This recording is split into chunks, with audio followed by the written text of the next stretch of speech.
आज बातचीत है, आज अपने जो काम है गांव फफड़ाना में, उसका तीसरा दिन है।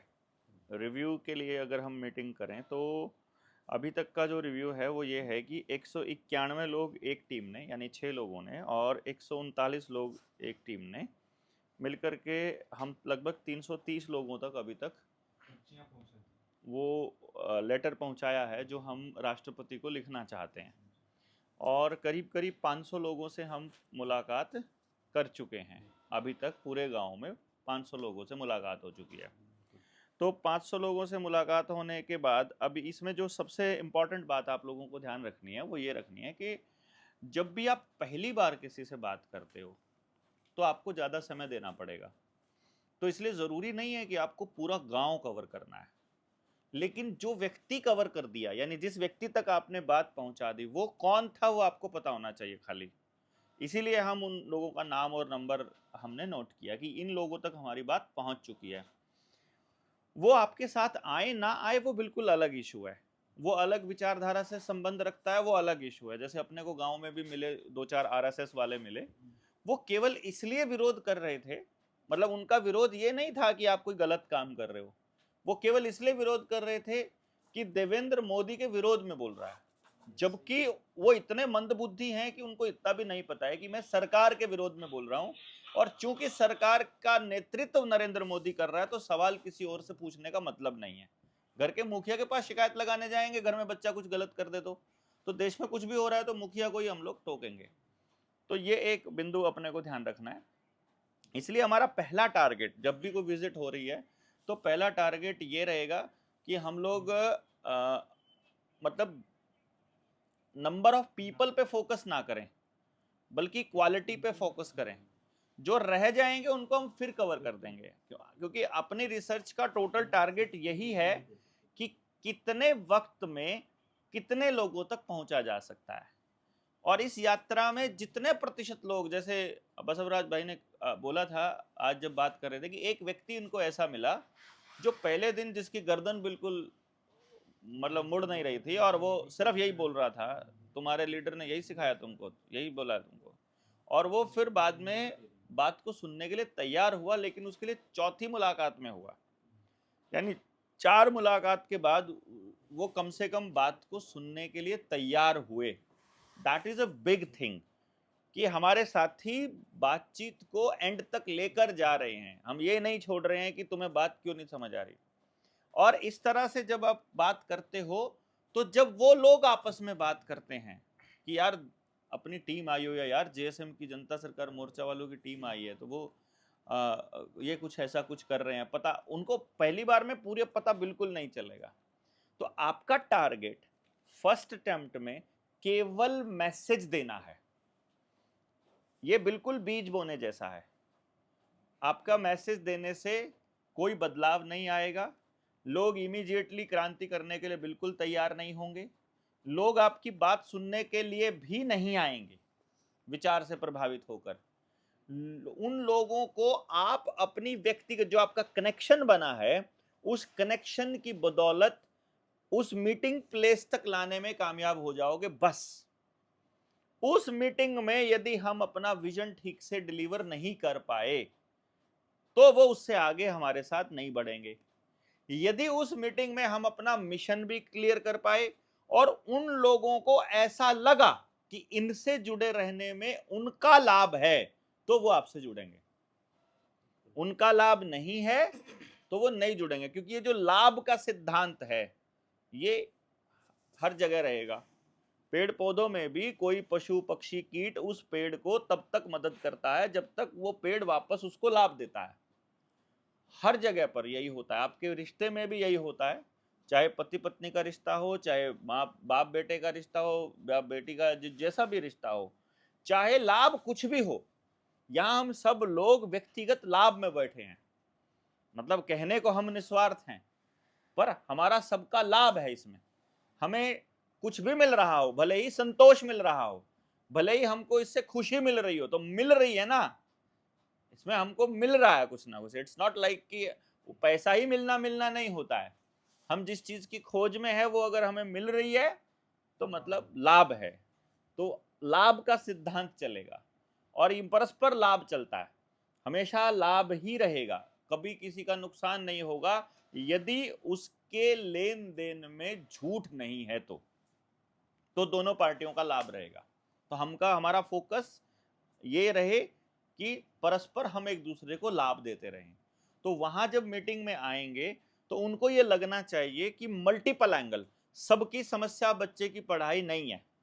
किसी का बच्चा अभी 3 साल का है, जब वो बच्चा 3 साल का है तो उस बच्चे को कोई आप ये नहीं कह सकते करियर पर फोकस हम करेंगे, उसको अभी करियर की चिंता है ही नहीं उसके पेरेंट्स को। तो उसको जरूरत हो सकती है कि उसे स्वास्थ्य में हमसे कुछ मिल जाए, कहीं घर में कोई बिजली वाले, पुलिस वाले या किसी और की बदौलत या उसकी वजह से उसकी जिंदगी में थोड़ी बहुत परेशानी हो, ये भी एक संभावना हो सकती है। तो उसको हमें सारा मैसेज देना है कि हम क्या क्या हमारे पास है, हमारी दुकान में क्या क्या रखा हुआ है, पूरा ब्रोशर उसे देना है। वो हम अगली विजिट में देके जाएंगे जब हम अपना विजन डॉक्यूमेंट भी उनको देंगे कि क्या करना चाहते हैं हम, हमारा क्या मिशन है, कि शिक्षा पर हम क्या करना चाहते हैं, स्वास्थ्य पर हम क्या करना चाहते हैं।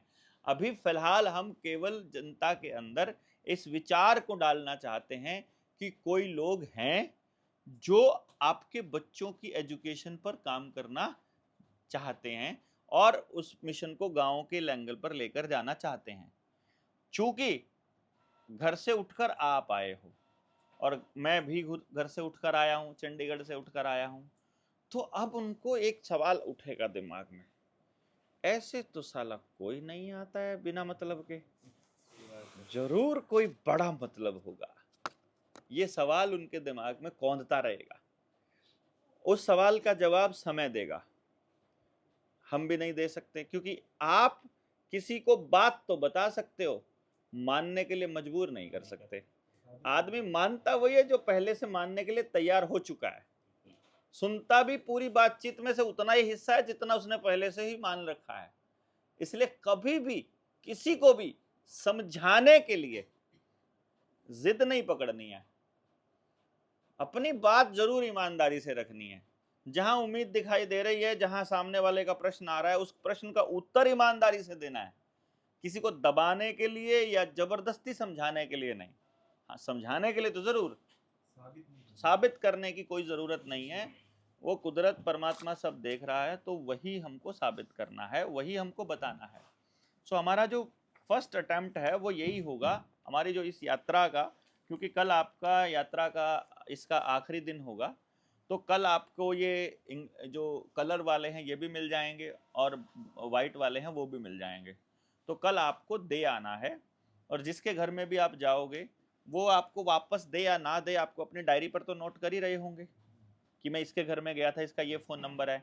तो जिनके आ चुके होंगे हम वहाँ मार्क कर लेंगे आने वाले टाइम में, और जिनके नहीं आए होंगे, क्योंकि अगली टीम जो आएगी वो यहाँ से कैरी ऑन करेगी, आगे करेगी। हम आपका टोटल जो जितना टास्क हमने किया, इस टास्क के पूरे नंबर ऑफ आवर्स, कितने घंटे हमने काम किया और किस तरह से हमने काम किया, वो हमने पूरा कैलकुलेट करके सबको बता दिया है। वो कैलकुलेशन के हिसाब से हम ये बता देंगे कि 4 दिन में 288 घंटे के काम में, या आज हमने ज़्यादा किया है तो कल हम ज़्यादा करेंगे, कल हम पूरा दिन भी लग सकते हैं। मतलब कल का दिन जरूरी नहीं है कि हम दोपहर में आराम करें या जैसा भी हो, जैसा भी आप लोगों को ठीक लगे, it's up to you, but there is a chance, क्योंकि कल हमारा आखिरी है एक तरह से कार्यक्रम से पहले, तो हम उसमें मैक्सिमम लोगों तक लेके जा सकते हैं। बल्कि यहाँ तक भी कर सकते हैं कि जितने लोग आपको मिले हैं अभी तक, जिन लोगों ने आपकी मदद की है, जैसे आपने कुछ लोगों ने बताया कि गांव के कुछ साथी ऐसे हैं, वो आपके समाज की पूंजी हैं, जिन लोगों ने खुद से उठकर आपकी मदद की है। यदि मैं आपके साथ होता, यदि मैं गांव में घूमता, तो ज़्यादा लोग आते अपनी मीटिंग में और ज़्यादा लोग निकल कर आते। लेकिन मैं आपको मेरे क्लासमेट मिले होंगे, लोग मिले होंगे जो यहाँ पढ़ते थे, बताया होगा कि यार बहुत होशियार था, हमारे गांव की शान था, बहुत शरारती था, ठीक है, मतलब वो हमारी जान था, पूरी टीम की मतलब मैं जान हुआ करता था यहाँ पे। जितने भी लोग, मतलब जो टीम बन गई उस टीम में अपन सबसे आगे ही रहते थे उसी यहाँ पे भी। तो वो सब मतलब एज अ लीडर ही मुझे यहाँ देखते हैं जब भी जाते हैं। तो वो सारे साथी बिल्कुल साथ हो लेंगे, उसी टाइम दिन रात लगा देंगे, यदि मैं एक बार उन तक चला जाऊं तो, उनके घर तक चला जाऊं तो। पर मैं नहीं गया हूं, कारण मुझे अपने गांव को ये बताना है कि तुमको आदमी के साथ नहीं जुड़ना है, तुमको जुड़ना है विचार के साथ। वो विचार कोई भी लेकर आए, इस विचार को अगर देवेंद्र बलारा नहीं कर रहा, कोई भी कर रहा हो, क्योंकि आपके गांव में आप नहीं कर रहे होगे उस विचार को, वहां फिर आप इस मान लो एजुकेशन का काम है तो आपको देवेंद्र का नाम लेना पड़ेगा ना, कि एजुकेशन का कॉन्सेप्ट देवेंद्र भाई हैं वो आएंगे, या उनके साथी कोई आएंगे, या उनकी टीम का कोई आदमी आएगा, यानी वहां आप नहीं हो। तो इसलिए मैं यहां से गायब हो रहा हूं, क्योंकि मैं यहां से निकलूंगा नहीं तब तक वो बात नहीं बनेगी। तो वहां आपको अपने गांव में, या जहां भी जो आदमी अपने गांव में करना चाह रहा है, वो उस विचार को लेकर के जाए। तो अब आपको करना क्या है इमीडिएटली? सबसे पहले जो आपकी टीम है, जैसे अगर आप लोग नहीं होते मेरे पास, मेरी टीम में अगर आप लोग नहीं होते, मेरे साथ यदि आप लोग नहीं होते, तो मैं अपने गांव में इन साथियों को अपने आप बुला के, यानी एक बार शुरू कर देता, तो फिर ये जो लोग आपके निकल के आए हैं वो अपने आप निकल आते।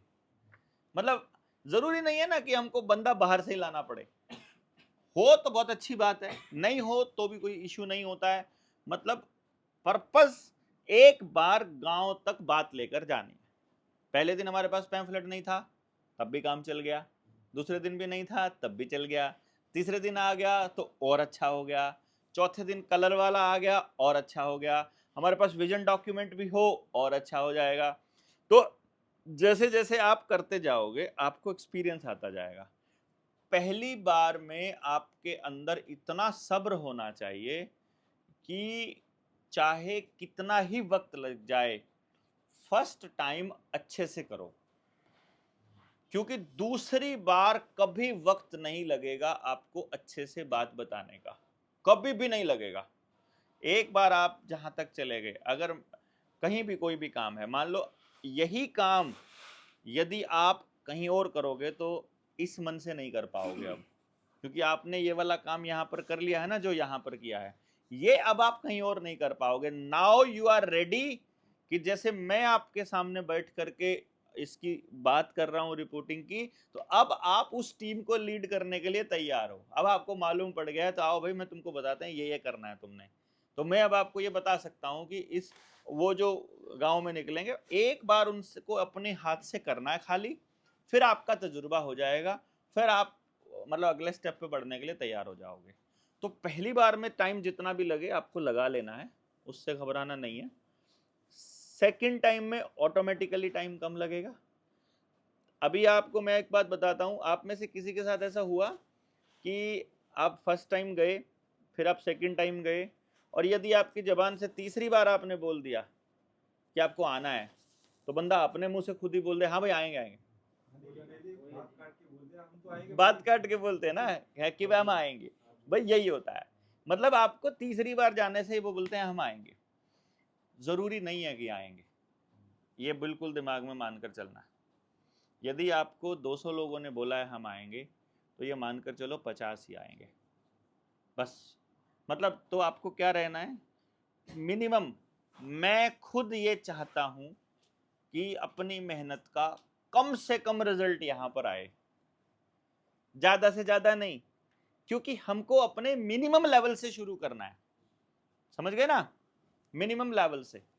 यदि हम मिनिमम लेवल से शुरू करेंगे तो लंबे चलेंगे। इस दौरान आपकी इस टीम की सबसे बड़ी ब्यूटी क्या रही कि हमारी टीम में एक भी व्यक्ति ऐसा नहीं है जो नेगेटिव हो, जो नकारात्मक हो। तो यदि कोई नकारात्मक आदमी होता है तो हमारी ऊर्जा उस पर भी लगानी पड़ती है। तो पहला कोशिश यही करनी है कि स्लो चलो, बहुत आराम से चलो। उस आराम से चलने में आपका जो नेगेटिव आदमी है, जिसको जल्दी है, जिसको जल्दी से रिजल्ट चाहिए, जिसको माल खा के भागना है, वो धीरे धीरे अपने सारे रंग दिखाएगा, वो तब आराम से वो अपने आप दूर हो जाएगा। तो उसमें हाँ, तो मेरा इसमें एक प्रश्न था, हाँ, जैसे कि कोई व्यक्ति थोड़ा सा भी 10% भी नेगेटिव हमें अगर मिल रहा है, और तो क्या हमें कोशिश करना चाहिए कि उसकी नेगेटिविटी दूर करके उसे अपने साथ जोड़ लें? देखो नेगेटिविटी के ना कई प्रकार होते हैं विष्णु भाई। जी जी। एक नेगेटिविटी होती है व्यक्ति के बचपन के माहौल से पला बढ़ा ही नेगेटिव है। एक नेगेटिविटी होती है कि वो किसी ऐसे संगठन से जुड़ गया है जिसकी एक विचारधारा बिल्कुल ऐसी है, वो उससे बाहर नहीं सोच पाएगा। तो आपको उसकी नेगेटिविटी देखनी है कि वो नेगेटिविटी व्यक्ति के प्रति है, विचारधारा के प्रति है, या उसका एंगल ही अलग है। एक तो पहले तो ये देखना है जी। अगर आपको उस व्यक्ति की नेगेटिविटी पे काम करने की आदत पड़ गई, किसी जी। की नेगेटिविटी पे काम करने की आदत पड़ गई, हाँ हाँ। तो आपका मैक्सिमम समय लोगों की नेगेटिविटी पे काम करने में ही बीत जाएगा। अच्छा। कुदरत का ये कमाल का नियम है, वो आपसे ये पूछती है आप सचमुच क्या चाहते हो, आप सचमुच आगे बढ़ना चाहते हो या इनको ठीक करना चाहते हो। तो जैसे ही आप एक व्यक्ति की नेगेटिविटी दूर करने लगोगे, आपको एक और व्यक्ति मिल जाएगा जिसके अंदर नेगेटिविटी होगी, और अब आप दोनों की नेगेटिविटी दूर करने पे लग जाओगे और आप वहीं खड़े रहोगे। कुल मिला के जैसे वो आप, बाधक है। और वो बाधक है। जैसे आपने वहां पर जब महिलाओं से जब आपने बात की और वहां चिकित्सा पे जब बात की, तो उनको तकलीफ थी, तो आपने उनको कहा कि कल सुबह मैं आपको देखने के लिए आऊंगा। यदि आप गलती से उनको देखने के लिए चले जाते, तो आपका कोई काम नहीं होता। और उनको देखने के लिए उनको बुलाओ ना, आप क्यों जा रहे हो? तकलीफ उनको है, आपको देखना है, तो हम अनाउंसमेंट करके वहां बुलाएंगे उसी कार्यक्रम के अंदर। इसलिए वो रुक गए हम, तो वो फायदा होगा, तब हम लंबे समय तक देखेंगे उनको। अदरवाइज ना ये कर पाते ना वो कर पाते। हज़रत। जिस वक्त जो करने निकले हो वो करना है। आप शुरुआत में क्या करने चले हो? अपने विजन को डिलीवर करने चले, बीज डाल दिया, वहां पत्थर पड़े हैं, बंजर जमीन है, नहीं होगा भाई। उस जमीन को, बंजर जमीन को उपजाऊ होने में भी समय लगता है। अभी उसको छोड़ दीजिए, उस पर समय मत लगाइए। उस व्यक्ति तक पहुंचने की कोशिश कीजिए जो ऑलरेडी आपका इंतजार कर रहा है, जो आपकी विचार से सहमत है। वो एक है। हो सकता है कि आप एक गली मोड़ करके आगे जाओ तो आपको दो मिल जाएं जो पॉजिटिव ही पॉजिटिव हो, और जो शायद आपके जैसे विचार के ही इंतजार में खड़े हो। इंतजार कर रहे थे, बिल्कुल मैं भी यही कहना इस चाह रहा गांव था। में है, ऑलरेडी हुआ आपके हाँ साथ हाँ, बिल्कुल कई बार हुआ। कई बार हुआ। तो इसलिए क्या करना है आपको, जैसे ये दिखाई दे वो नेगेटिव वाले को छोड़ो, उस पर ऊर्जा नहीं लगानी। क्योंकि अभी हमको, जैसे मैं कई साथियों से बात हो रही थी, तो जब ये बात होती है, मैं हमेशा एक बात कहता हूं, शुरू में आपको अपने साथ चलने वाले लोगों की एक टीम तैयार करनी है। सबसे इंपॉर्टेंट है ये कि आपके पास कोई ऐसे 5 7 10 लोग होने चाहिए कि आप एक व्यक्ति को कॉल करो तो एक तो उन तक बात अपने आप पहुंच जाए और वो आपके साथ खड़े होने के लिए तैयार है। जैसे उस दिन मेरी गाड़ी में पंचर हुआ, हाँ। रात को 1 बजा था, तो पंचर हो रहा है, अपन बात कर रहे हैं फोन पर, और वहां हमारी टीम में से एक आदमी कह रहा है तुम यहीं क्यों खड़े हो? जब फोन आ गया है कि पंचर हो गया तो चल तो पड़ो। बिल्कुल। वो बोला कि नहीं, देवेंद्र भाई ने बोला है कि अभी हम इंतजाम कर रहे हैं, नहीं हुआ तो चलेंगे। बोला अभी चल पड़ते हैं, अगर उन्होंने कह दिया कि आ जाओ तो हम आधा रास्ता कवर कर चुके होंगे, और उन्होंने कह दिया नहीं तो हम वापस आ चुके होंगे। वैसे भी तो जाग ही रहे हैं, बिल्कुल। तो ज्यादा से ज्यादा हमारा पेट्रोल का ही तो खर्चा आएगा, टाइम तो हमारा वेट में इतना ही लग रहा है। मतलब उसको, वो ऐसे लोग जो तत्पर रहे रात को 1 बजे भी कॉल आते ही निकलने के लिए, एक ऐसी टीम आपके पास होनी चाहिए। वो टीम आप जहां काम करते हो, जहां आपने मिशन शुरू किया है, जहां आपने संगठन शुरू किया है, या जहां आप रहते हो वहां के आसपास ही होनी चाहिए। क्योंकि इस काम में, जिस काम में अपन निकले हैं, आप पूरी एस्टैब्लिशमेंट के को चुनौती दे रहे हो, जो पूरा एस्टैब्लिशमेंट सिस्टम कर रहा है। उस पूरी एस्टैब्लिशमेंट को चुनौती देते हुए आपका सत्ता से टकराव होगा ही होगा। बिल्कुल। प्रशासन से, सत्ता से, किसी ना किसी तरह से। धर्म सत्ता से भी हो सकता है, राजनीतिक सत्ता से भी हो सकता है, प्रशासनिक सत्ता से भी हो सकता है, शैक्षणिक सत्ता से भी हो सकता है, चिकित्सा वाले भी आपके खिलाफ हो सकते हैं। मतलब आपका वो हो सकता है। अगर वो होता है तो भैया जी फिर आपको ऐसे लोगों की ज़रूरत पड़ेगी, कम से कम वो उसकी जानकारी तो बाकी दुनिया, देश दुनिया तक पहुंचा दें। तो इसलिए ये ज़रूरी है। फिर आपको अपनी व्यक्तिगत बात कहनी ज़रूरी है, तो आपका अपना एक ऑरा बनना ज़रूरी है। आपका जो अपना ऑरा बनेगा, बस एक बात का ध्यान आपको लोगों को सबको रखना है, आप सब लोगों के अंदर मैं एक लीडर देखता हूं, तो यदि मैं आप में लीडर देख रहा हूं तो कम से कम एक विचार आपका ओरिजिनल होना चाहिए। मतलब जैसे आप चिकित्सा उस पे खेती पे काम करते हो, बिल्कुल। तो आपका अपना अनुभव होना बहुत जरूरी है। बिल्कुल। मान लो आपने किसी की सुनी सुनाई बात पे उसको एज इट इज पेलना चालू कर दिया, गड़बड़ हो जाएगी। जैसे मैं एजुकेशन वाले मुद्दे पर क्या है, मैं एजुकेशन वाले मुद्दे पर वो ट्रेनिंग दे रखी है मैंने, तो जो उस ट्रेनिंग को एज इट इज पेलना चालू कर देगा, समस्या हो जाएगी। उसको बोल सकते हो, लेकिन आपकी भी तो कोई स्पेशलिटी होगी ना, जो आपको, आप मिस्त्री हो किसी चीज के, आपको कोई और काम करना आता है, या आपने खेत में कुछ किया है या घर में कुछ किया है, उस पर रखो अपनी मास्टरी, बाकी चीजों को ले अपने सहयोग के रूप में। और जैसे एजुकेशन वाला मुद्दा ही है, तो अभी मैं फर्स्ट हैंड एक्सपीरियंस दूंगा सबको यहाँ पे, जी। यही फल्गु पर ही लगेगी क्लास सबकी। तो फर्स्ट हैंड एक्सपीरियंस का मतलब है कि उन लोगों का एक्सपीरियंस बनाऊंगा, ना कि मैं बताऊंगा कि तुम ऐसे करो, तुम ऐसे सोचो, तुम ऐसे ना। फर्स्ट हैंड एक्सपीरियंस, जैसे अभी आपका जो हो रहा है एक्सपीरियंस, ये बिल्कुल फर्स्ट हैंड एक्सपीरियंस है। बिल्कुल। ये मौका मिल रहा है किसी बहाने से हमको फर्स्ट हैंड एक्सपीरियंस। तो अब जो आपके विचार हैं सब देखोगे ना, काम करने का तरीका वो सब, तो ऑटोमेटिकली वो जेन्युइन और ओरिजिनल निकल के आएगा। कुछ भी मुझे मैनिपुलेट करना नहीं पड़ेगा, बोर्ड पे खड़ा होकर क्लास देनी नहीं पड़ेगी कि आपको ऐसे करना है, आपको ऐसे करना है। वो मैंने पहले बता दिया था, जर्नल ऐसे लोग मिलेंगे, इनको ऐसे टैकल करना है, इनको ऐसे, वो अपने पिछले उसमें देख लिया है। तो इसलिए ऊर्जा को बहुत सोच समझ कर खर्च करना है। पहला जो टास्क है पॉजिटिव लोगों पर लगाना है। पॉजिटिव लोगों की संख्या जैसे ही आपके ग्रुप में ज़्यादा हुई, वो नेगेटिव आदमियों की नेगेटिविटी अपने आप समाप्त हो जाएगी, और फिर उन लोगों को आपके साथ आने के लिए आपकी कंडीशंस पर चलना पड़ेगा। मैंने ये ट्राई किया था, मैं आपको बताता हूँ। मैं देख रहा था, जैसे कुछ लोगों ने मुझसे पूछा कि तुम चंडीगढ़ क्यों गए, तो मैंने कहा कि क्योंकि मैं गांव फफड़ाना में बैठ करके काउंसलिंग की बात करूंगा, तो अमेरिका से आने वाला आदमी या कहीं आने वाला आदमी वो ये कहेगा फफड़ाना में जा कर के काउंसलिंग करनी है, मतलब करवानी है, तो पॉसिबल नहीं है। चलो करनाल तक भी चलेगा, असंध में भी थोड़ी आएगा कोई, मतलब इस तरह से करने, क्योंकि ये उनका माइंडसेट बना दिया।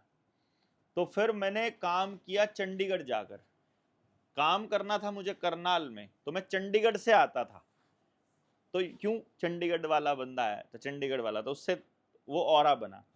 लेकिन एक वक्त आया जब मैंने उस नाम को इस तरीके से डिजाइन और बना लिया कि मैंने एक टेस्टिंग किया। एक दिन मैंने फोन किया, मैंने उसकी काउंसलिंग करना नहीं चाह रहा था, तो मैंने जस्ट खाम खाई बिना मतलब, मैंने बोला अभी टाइम नहीं है, और अगर अभी अपॉइंटमेंट, बोले अभी चाहिए जी अर्जेंट में है, तो मैंने कहा टाइम नहीं है अर्जेंट में। तो मैंने उसी दिन से मैंने शुरू किया था अर्जेंट अपॉइंटमेंट का एक्स्ट्रा पेमेंट लेना। मैंने कहा आपको अर्जेंट में चाहिए ना, महीने के अंदर अंदर अगर आपको टाइम दूंगा तो 20,000 रुपये एक्स्ट्रा लूंगा। बोला जी डन है। मैंने लेना नहीं था। मैंने अभी तक जो मैंने अपने चार्जेस बढ़ाए थे ना जो शुरू से, मैंने समय बचाने के लिए बढ़ाए थे कि यार मैं इतना समय नहीं दे सकता इनको, और मुझे इस बंदे से बात ही नहीं करनी है, तो मैंने रेट डबल बोल दिया एक जगह पे। मैंने कहा मैं इतने पैसे लूंगा, बोला दिया। मैंने और बढ़ा के बोल के देखा, वो भी दिया। मतलब जब मैं 1.25 लाख रुपए अपॉइंटमेंट के चार्जेस ले रहा था, तब मुझे लगता था कि मैं 1.25 लाख रुपए का सामान इनको दे पाऊंगा, बिकॉज अपॉइंटमेंट का 1.5 लाख रुपया अभी जैसे अपन ले रहे हैं, तो मुझे लगता था 1.5 लाख रुपया यार वर्थ भी है कि नहीं किसी बच्चे की उसका, क्योंकि ऐसा क्या है जो बेसिकली वो किताब में वो रिपोर्ट तो नहीं हो सकती 1.5 लाख रुपए की, ऑब्वियसली। वो तो उसको तो क्या खर्चा ही क्या है ना, वो तो जो लग लिया, वो तो जो सिस्टम सॉफ्टवेयर बनाने में जो 15-20-30 लाख रुपया लग गया, वो तो लग गया, वो तो पूरा भी हो लिया कब का। बात है कि उसमें तो नहीं लग सकता। तो देन क्या चीज है जिसका ये 1.5 लाख जो वो दे रहे हैं? असल 1.5 लाख क्या है? असल क्या है कि मैंने देखा है, मैं आपको एक चीज बताता हूं। मैंने जब इसको बिल्कुल शुरुआती दौर में, जब वहाँ तो मैं चंडीगढ़ तो करता था, अपने दोस्तों के बीच लेकर आया जब मैं इसे, कि मैं अपने दोस्तों के बच्चों का भला करना चाहता हूँ, तो मैंने ज़बरदस्ती उनके बच्चों की काउंसलिंग करी। मैंने, अच्छा। हाँ, और मैंने सोचा कि ये लोग पैसा देंगे नहीं। 2012-11 की बात बता रहा हूँ मैं, 12-13 उस टाइम पे। मैंने बोला ज़बरदस्ती काउंसलिंग करूँगा। बोले चल ठीक है कर दे। तो मैंने कहा पैसे भी लूँगा। बोले कितने लेगा? मैंने बिल्कुल मिनिमम रेट बोला, 3000 रुपया लूँगा। अच्छा, 3000 मात्र? 3000 मात्र। बोले 2 बच्चे हैं मेरे। मैंने कहा ठीक है, दोनों के 3000 दूंगा। मैंने कहा ठीक है। बोला काउंसलिंग के बाद दूंगा। मैंने कहा ठीक है। मैंने दोनों बच्चों की काउंसलिंग कर दी। वो तब 5-6 साल के, 5-6 साल के बच्चे, जुड़वा बच्चे थे। मैं एक स्टोरी बता रहा हूँ, ऐसे कई सारे वाक्य हैं। दोनों बच्चों की काउंसलिंग कर दी। 2013 की बात है। बिल्कुल सही बात है, 100% सही है, मान गया, लिख के लिखाया उनकी उस पर, और रिपोर्ट उनको पकड़ाया है। आज 2025 हो गए, 12 साल हो गए हैं, बच्चे शायद 12वीं पास कर चुके होंगे। मेरी बात कितनी मानी नहीं मानी मुझे नहीं पता, पर मेरे 3000 आज तक नहीं आए हैं। बाद में दूंगा बोला था ना। हाँ, तो या तो उसको ये लगा कि ये 3000 रुपए का सामान नहीं है, या फिर उसे लगा होगा कि उसने बलारा को ठग लिया, या फिर उसे लग रहा होगा कि बलारा भूल गया। ये वीडियो सामने आ गई तो क्या पता दे ही जाए। लेकिन लूंगा, अब लूंगा 1.5 लाख के हिसाब से। अगर उसे जरूरत नहीं तो पड़ी ये भी तो सोच सकते कि चलो दोस्ती तो था। मतलब वो वैल्यू नहीं समझ रहा था। हाँ, मैं कह रहा हूं कि वही चीज मैं उस व्यक्ति को वहां से चंडीगढ़ से आकर उसके घर पे बैठ कर दे रहा हूं, फ्री ऑफ कॉस्ट। वही चीज के लिए इंडिया का आदमी 1.5 लाख रुपया खर्च करके चंडीगढ़ आ रहा है और एहसान मान रहा है।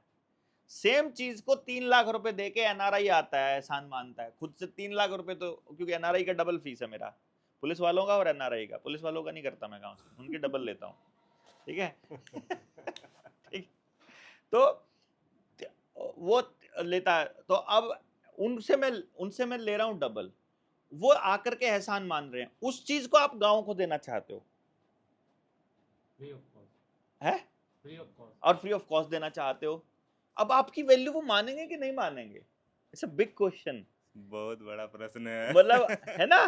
बिल्कुल। और ये बड़ा एक्सपेरिमेंट है एक तरह से। आप ये हाँ, समझ हाँ। के देखो आप कि वो क्या चीज है जिसका आप इतना रुपया दे रहे हो। That is experience. जो मिस्त्री होता है उसको इंजन की आवाज सुन के मालूम पड़ जाता है कौन सा नट बोल्ट लूज है, और वो चाबी लेता है, टाइट कर देता है, बोलता है कितना रुपया? 500 रुपया? यार टाइट ही तो किया था, हथौड़ा ही तो मारा था, इतना तो मारा भाई। हथौड़ा मारने का तो 5 ही रुपया है, बाकी का 495 रुपया उस चीज का है कि हथौड़ा कहाँ मारना है, कितनी जोर से मारना है। वो सीखने में जिंदगी लगती है भाई। जो 1.5 लाख रुपया है वो अपनी पूरी जिंदगी समाज को दे रहे हैं हम, अपना पूरा समय, सब कुछ, पूरा टैलेंट, समाज, पूरा सब कुछ दे रहे हैं। और वो एक्सपीरियंस, दैट इज। आज मैं जब रविंद्र भाई से बात कर रहा था वहाँ पे, तो मैंने उसको बोला, वो बोला मैं 3-4 महीने में ना इस इकोनॉमिक क्राइसिस से बाहर निकल आऊंगा। मैं कहा मैं आज तक नहीं निकल पाया। इकोनॉमिक क्राइसिस में रहता हूँ 24 घंटे, इतना सब होते हुए भी।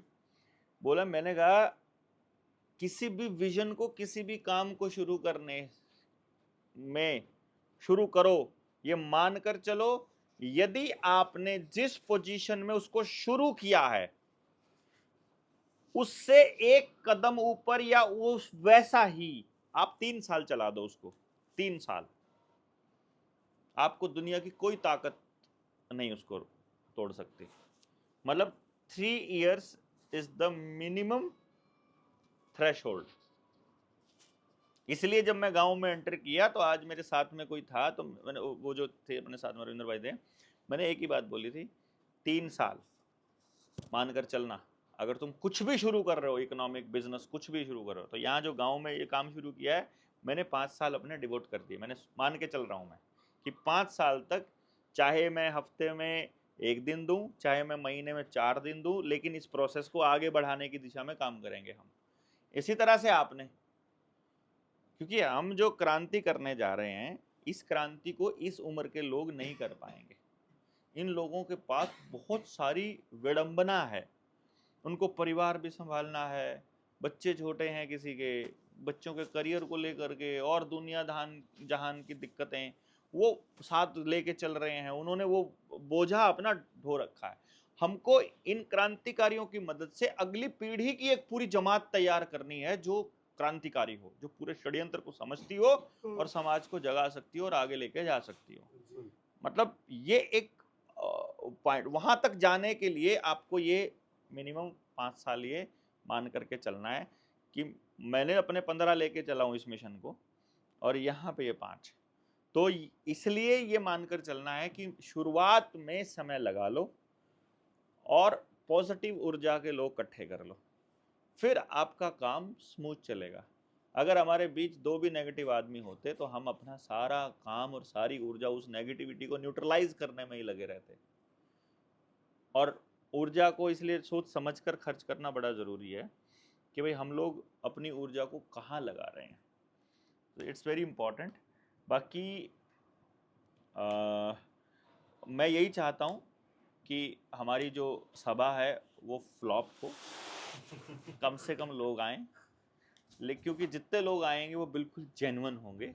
हमें वहाँ से शुरू करना है, क्योंकि या तो हम जीतेंगे या सीखेंगे, हमारा तो यही मिशन है। हमारा मिशन फेल होना तो है ही नहीं। वो लोगों को लग सकता है कि यार 50 ही लोग आए या 20 ही लोग आए, we don't care at all. हमने अपने काम में, हमारे साथियों ने, एक व्यक्ति ने भी अपने काम में कोई कोताही नहीं बरती, कोई वो नहीं बरती, और जितना किया सबको पता है कि नहीं। तो अब मैं चाह रहा हूँ कि तुम सारे फेल हो जाओ, तुमको देखना है कि कितने पास होते हो या आपने जो किया है उसको आप कितना ग्राउंड पे ला सकते हो। It's your challenge basically. ये दिखाने के लिए नहीं, जनता को नहीं दिखाना है, हमको ये देखना है कि हम, क्योंकि गांव के आदमी का, मैंने पहले बता रहा हूँ, गांव के आदमी का एक ही नियत है, वो जिस शादी में उसे कन्फर्म जाना है वहां भी 3 बार बुलाए बिना नहीं जाएगा। वो SMS भी चाहता है, वो व्हाट्सएप भी चाहता है, वो कार्ड भी चाहता है, और फ़ोन कर दो तो और अच्छी बात है, जाइए है बुलाने चले जाओ तो अच्छी बात है। वो चाहता है कि कम से कम रिमाइंड हो जाए, अनटिल एंड अनलेस वो नेताजी ना मानता हो, उसको हाजिरी मारने ना जाता हो। हाजिरी मारने जाना हो तो फिर तो बिना बुलाए भी चला जाएगा, लेकिन वो उसकी बात है जहाँ उसे लग रहा है कि सामने वाले का फ़ायदा है। तो यहाँ शायद दुनिया को लगे कि हमारा लाभ है, यकीनन हमारा लाभ है, हम अपने लाभ के लिए सारे लगे पड़े हैं, लेकिन हमारे लाभ में सबका लाभ है। ये ऐसा लाभ है जिसमें सभी का लाभ है। तो चौथे दिन की इस तीसरा दिन है आज हमारा ना, चौथा थोड़ी है, 6 को हम लोग रात को पहुंचे थे यहाँ, तो 7, 8, 9 ही तो है आज तीसरा ही दिन है, ठीक है। तो अपना चौथा दिन अपना कल है, तो 4 दिन की आउटपुट आपको देनी है। आउटपुट को रोज़ आपने नोट करना है। जब समाज के काम में जाओ तो एक बार रिव्यू ज़रूर लिखना है कि मैं इतने लोगों से मिला, इतने लोग पॉजिटिव लगे, इतने नेगेटिव मिले, इस आदमी ने बहुत साथ दिया, ये आदमी इस टाइप का, ये आदमी इस टाइप का। जब आप अपनी डायरी में नोट करके रखोगे तो वो आपको आने वाले वक्त में बहुत मदद करेगी। तो ये जो डायरियाँ हैं इनको ऐसे वेस्ट नहीं करना है। तो ये जितना हो सके इसका डॉक्यूमेंटेशन आपके पास होना चाहिए। तो सारा डॉक्यूमेंटेशन जब एक जगह पर होगा तो जो अगली टीम होगी वो उसको यहीं से कैरी करेगी जहां आप छोड़कर जाओगे।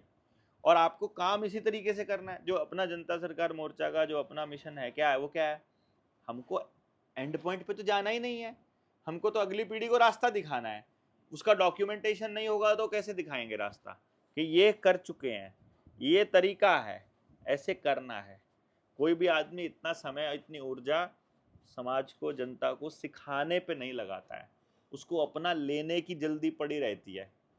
तो यहाँ पर अपन गालियाँ इसीलिए खा रहे हैं।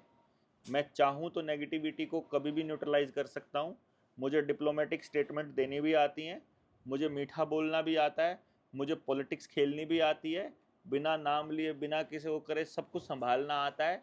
आई नो वेरी वेल जब दुनिया को सिखाते हैं और जब इन चीज़ों की ट्रेनिंग देते हैं और पैसे लेते हैं, तो ये काम हम अपने संगठन में नहीं कर सकते क्या? पर अपने संगठन में ऐसा करने का हमारा कोई इरादा नहीं है बिल्कुल, क्योंकि ये एक एक व्यक्ति को सिखाना पर्पज है। उसमें सबसे ज़्यादा गालियाँ मुझे पड़ने वाली हैं। हम पहले से घर से गालियाँ खाने ही निकले हैं। गोलियाँ भी लग सकती है तो गोलियाँ खाने भी निकले हैं। मार भी पड़ सकती है तो उसके लिए भी तैयार है। जेल भी होते तो उसके लिए भी तैयार है। तो वो जैसे वो कह रहा था ना, वहाँ से आ रहे थे, गाड़ी में कुछ सामान रख रहे थे, तो मैंने क्या किया, इसके ऊपर ना पहले तो ये रख दिया, प्रिंटर रख दिया गाड़ी में जब आते हुए वहाँ से करनाल से, फिर ऊपर ये सामान रख दिया, फिर और सामान रख दिया। तो वो बोला कि अपने साथ में जो साथी रख रहा था, बोला ये ध्यान से रखो। मैंने कहा क्यों? कि नहीं मैं कहा ज़्यादा से ज़्यादा टूटेगा ही ना, बस इससे ज़्यादा क्या होगा भाई, ज़्यादा से ज़्यादा टूटेगा ही। अभी जब बात होती है तो हम क्या कहते हैं भाई, ज़्यादा से ज़्यादा मरेंगे ही ना, तो वैसे भी मरना है भाई। अपना जेल हो सकती है, मार खा सकते हैं, गालियां खाएं, ये सब तो है नॉर्मल चीजें। हद से हद क्या होगा इसमें? मौत। हद से हद है ना, वो तो वैसे भी होनी तो फिर काहे की टेंशन है? इसलिए अपन ये मान के चले कि ज्यादा से ज्यादा क्या होगा, को घबरा नहीं। मेरे ख्याल से अपन सारे इसी टाइप के हैं और पॉजिटिव लेने अपन निकले हैं नहीं, गालियां ही खाने निकले हैं, ताकि अगली पीढ़ी को कुछ मिल सके और अगली पीढ़ी इसको आगे, मतलब वही अपना पर्पस है। बाकी ठीक है, ये अभी तक का हो गया अपना, इसको हम लोग आगे कल से करते हैं फिर इसको हम लोग, ठीक है।